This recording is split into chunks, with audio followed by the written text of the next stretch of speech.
युद्ध में इन दिनों ट्रंप के 50 दिन के फॉर्मूले पर जमकर कोहराम मचा हुआ है। हालात यह है कि जहां पुतिन 50 दिन के अंदर यूक्रेन के 50% इलाके पर कब्जा करने की कोशिश में जुटे हैं, तो वहीं घबराए अमेरिका और नेटो अब पुतिन से आर पार की जंग करने के लिए मजबूर होते जा रहे हैं।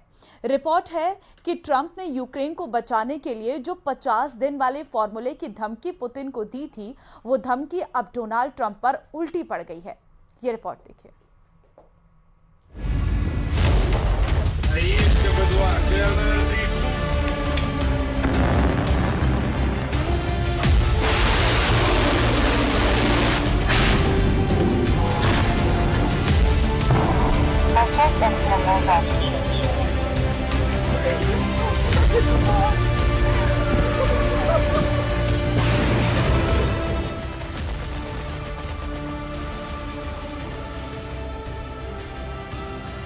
पचास दिन में 50% कब्जा। सीक्रेट रिपोर्ट में ट्रंप खलनायक।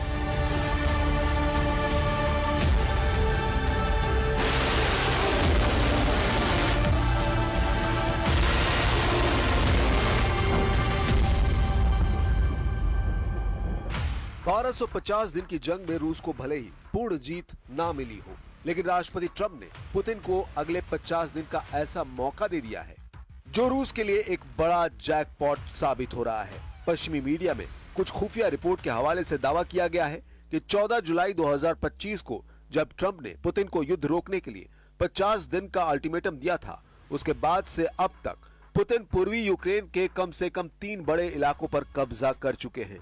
दावा किया जा रहा है कि पूर्वी यूक्रेन और पूरे यूक्रेन पर भीषण हवाई जमीनी हमले करने के बावजूद ट्रंप ने अब तक रूस पर बेहद सख्त प्रतिबंध नहीं लगाए हैं।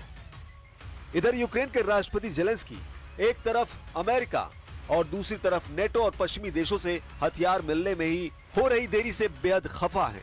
दावा किया जा रहा है कि पूर्वी यूक्रेन के पोक्रोवस्क शहर पर रूस का कब्जा हो चुका है। यानी एक तरफ ट्रंप के 50 दिन के अल्टीमेटम का फायदा रूस उठा रहा है, तो वहीं दूसरी तरफ यूक्रेन तेजी से अपने इलाके हारता जा रहा है। सबसे पहले आप ये जान लीजिए कि ट्रंप के 50 दिन के अल्टीमेटम पर अमेरिकी मीडिया में अब रूस के फायदे को लेकर क्या दावे किए जा रहे हैं।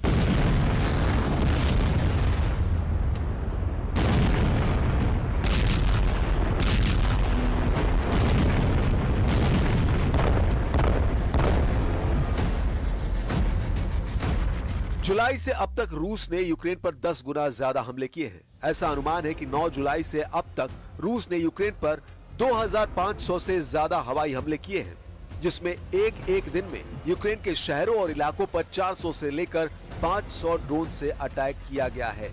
जबकि रूस ने बैलिस्टिक मिसाइलों से भी यूक्रेन में भारी तबाही मचाई है। वहीं ट्रंप को लग रहा था कि उनके अल्टीमेटम देने से पुतिन घबरा जाएंगे और युद्ध रूस हार जाएगा। जरा देखिए कैसे ट्रंप के 50 दिन के फॉर्मूले की धज्जियां पुतिन उड़ा रहे हैं। राष्ट्रपति डोनाल्ड ट्रंप ने 14 जुलाई 2025 को कहा था कि अगर पुतिन 50 दिनों के भीतर या 2 सितंबर तक युद्ध समाप्त करने से इनकार करते हैं तो रूस को कठोर प्रतिबंधों का सामना करना पड़ेगा। पुतिन को ट्रंप की इस धमकी के बाद से रूस ने यूक्रेन पर अपने मिसाइल और ड्रोन हमलों में जबरदस्त इजाफा कर दिया, जिसकी वजह से पूर्वी यूक्रेन में भारी तबाही हुई, जिसमें सैकड़ों यूक्रेनी नागरिक और हजारों की संख्या में यूक्रेनी सैनिक अब तक मारे जा चुके हैं। इस दौरान ट्रंप के 50 दिनों के अल्टीमेटम को बकवास या कहें बोगस बताकर दावा किया जा रहा है कि ट्रंप ने पुतिन को 50 दिन यूक्रेन पर कब्जा करने के लिए एक तरह से दे दिए हैं। अब राष्ट्रपति डोनाल्ड ट्रंप ने व्लादिमीर पुतिन को दी गई 50 दिनों की युद्ध विराम की समय सीमा को कम करने की बात कही है, ताकि पुतिन के तूफानी हमलों को रोका जा सके। ट्रंप रूस पर दूसरे राउंड के कठोर प्रतिबंध लगाने की तैयारी में जुट गए हैं। इधर होप फॉर यूक्रेन के सीईओ यूरी बोएचको ने अमेरिकी मीडिया को बताया कि पुतिन समय सीमा से पहले जितना हो सके उतना यूक्रेनी क्षेत्र हासिल करने की कोशिश कर रहे हैं। हम आपको बता दें, ट्रंप और नेटो महासचिव मार्क रूट के साथ व्हाइट हाउस में हुई बैठक के दौरान ट्रंप ने मॉस्को के प्रति अपनी नाखुशी व्यक्त की और चेतावनी दी कि अगर 50 दिनों में कोई समझौता नहीं हुआ तो रूस के साथ व्यापार करने वाले देशों पर 100% टैरिफ लगाया जाएगा। इधर युद्ध अध्ययन संस्थान यानी ISW ने 25 जुलाई को कहा कि रूसी सेना ने शायद यूक्रेन के पोक्रोवस्क के उत्तर पूर्व में नोवोइकोनामिचने पर कब्जा कर लिया है ताकि डोनेस्क क्षेत्र में रसद केंद्र को घेरने की कोशिश की जा सके, जिससे उन्हें नीपर की ओर से पश्चिम की ओर बढ़ने में मदद मिल सके।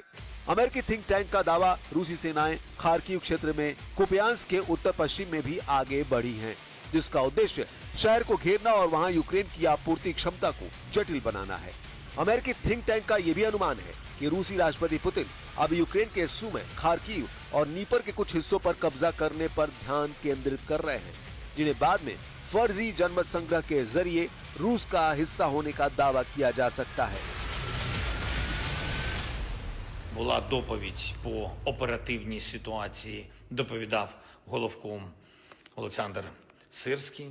Всі оперативні напрямки, Покровськ, передусім, найбільше уваги, Сумщина, продовжуємо діяти в прикордоні.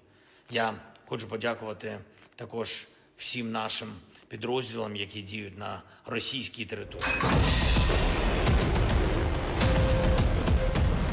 रूस पिछले 10 दिनों से यूक्रेन पर बहुत तेज रफ्तार से हमले कर रहा है। दावों के मुताबिक रूस इस वक्त ईरान निर्मित शाहिद 136 ड्रोन, इस्कंदर एम मिसाइलों, सुखोई सीरीज के लड़ाकू विमानों, TU सीरीज के बमवर्षकों से बेहद सटीक हमले यूक्रेन पर कर रहा है। यूक्रेन का दावा है कि रूस ने नए इलाकों को इसलिए निशाना बनाना शुरू कर दिया है ताकि यूक्रेन की अग्रिम सुरक्षा पंक्ति को तोड़ा और भटकाया जा सके। कुछ खबरों में दावा किया गया है कि पुतिन के आदेश पर रूसी सेना की छोटी छोटी टीमों को यूक्रेन पर हमला करने के लिए भेजा गया है। 4 और 2 पहियों वाली बाइकों से रूसी सेना यूक्रेन के नए इलाकों में तेजी से हमले कर रही है, जिसकी वजह से यूक्रेन के सामने समस्या ये हो गई है कि रूसी सैनिकों की छोटी हमलावर टीमों को मारने में बहुत ज्यादा हथियार और सैनिकों की जरूरत पड़ रही है। रूस की इसी खूनी रणनीति को देखते हुए अमेरिका और फ्रांस भी रूस से सीधी जंग की तैयारी में जुट चुके हैं और इसीलिए अमेरिका ने ऐलान कर दिया है कि हमने यूक्रेन को हथियार सप्लाई शुरू कर दी है, जिसे रोका गया था। जरा अमेरिका से आई इस खबर को देखिए। अमेरिकी अधिकारियों ने रॉयटर्स और एसोसिएटेड प्रेस को बताया कि अमेरिका ने यूक्रेन को तोपखाने के गोले और मोबाइल रॉकेट आर्टिलरी मिसाइलों की आपूर्ति फिर से शुरू कर दी है। डोनाल्ड ट्रंप ने दावा किया, उन्हें नहीं पता कि पिछले हफ्ते शिपमेंट को रोकने का आदेश किसने दिया था। अधिकारियों के नाम न छापने की शर्त पर बताया कि 155 mm आर्टिलरी गोले और GMLRS यानी मोबाइल रॉकेट आर्टिलरी मिसाइलें उपलब्ध कराई जा रही हैं। पिछले हफ्ते रोकी गई शिपमेंट में 30 पैट्रियट मिसाइलें, 8500 155 mm आर्टिलरी गोले, 250 से ज्यादा सटीक GMLRS मिसाइलें और 142 हेलफायर हवा से सतह पर मार करने वाली मिसाइलें शामिल थी। हैरानी की बात तो यह है कि अमेरिका के राष्ट्रपति का आदेश नहीं देने पर भी यूक्रेन को हथियार सप्लाई किसने रोकी, इसका सही पता अभी तक नहीं चला है। फिलहाल यूक्रेन को हथियार सप्लाई शुरू हो गई है।